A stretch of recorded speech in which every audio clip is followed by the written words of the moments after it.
Lismore, spanning more octaves than a piano, humpback whales sing powerfully into the vast ocean. These songs are beautifully complex, weaving phrases and themes into masterful compositions.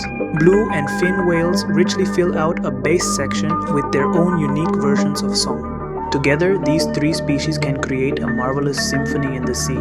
Published today in PLOS One, our new research reveals these baleen whale species' response to major changes in their ecosystem can be heard in their songs. Food for long-distance travel. The 6-year study took place in whale foraging habitat in the eastern North Pacific, off the coast of California in the United States. From this biologically rich foraging habitat, the whales migrate long distances each year to breeding habitats at lower latitudes.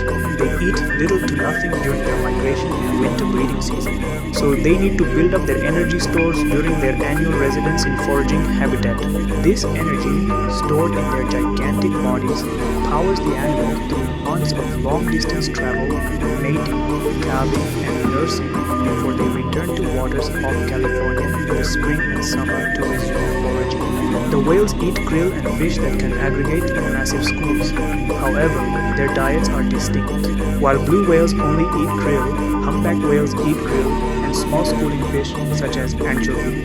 If the prey species are more abundant and more densely concentrated, whales can forage more efficiently. Foraging conditions and prey availability change dramatically from year to year. We wanted to know if these changes in the ecosystem were reflected in the whale's acoustic behavior, piecing together a complex puzzle. To track the occurrence of singing, we examined audio recordings acquired through the Monterey Accelerated Research System. This is a deep-sea observatory operated by the Monterey Bay Aquarium Research Institute and funded by the U.S. National Science Foundation. Analysis of sound recordings is a highly effective way to study whales because we can hear them from quite far away. If a whale sings anywhere within thousands of square kilometers around the hydrophone, we will hear it. Yet, piecing together the complex puzzle of whale behavioral ecology requires diverse research methods. Our study used observations of the whales, including sound recordings, photo identification, and diet analysis. It also used measurements of forage species abundance, characterization of ecosystem conditions, and theoretical modeling of sound propagation. Our ability to probe the complex lives of these giants was enhanced for humpback whales because we had a unique data resource available for this species: extensive photo identification. The Happy Whale Community Science Project combines photos supplied by researchers and ecotourists and identification enabled by artificial intelligence to recognize individual whales by the shape and coloration of their flukes. This unique resource enabled us to examine the local abundance of humpback whales. We could also study the timing of their annual migration and how persistently individual whales occupied the study region, an increase in food and in song.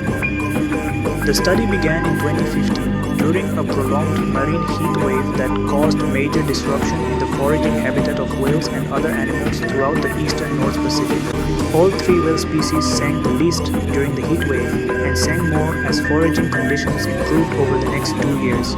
These patterns provided the first indications that the singing behavior by whales may be closely related to the food available. Remarkably, whale song is an indicator of forage availability. Further evidence was found in the striking differences between humpback and blue whales during the later years of the study. Continued increases in detection of humpback whale song could not be explained by changes in the local abundance of whales, the timing of their annual migration, or the persistence of individuals in the study region. However, humpback song occurrence closely tracked tremendous increases in the abundances of northern anchovies, the largest increase in 50 years. And when we analyzed the skin of the humpback whales, we saw a clear shift to a fish-dominated diet. In contrast, blue whales only eat krill, and detection of their songs plummeted with large decreases in krill abundance. Our analysis of blue whale skin revealed they were foraging over a larger geographic area to find the food they needed during these hard times in the food web, predicting long-term changes. This research shows listening to whales is much more than a rich sensory experience. It's a window into their lives, their vulnerability, and their resilience. Humpback whales emerge from this study as a particularly resilient species. They are more able to readily adapt to changes in the ecology of the foraging habitats that sustain them.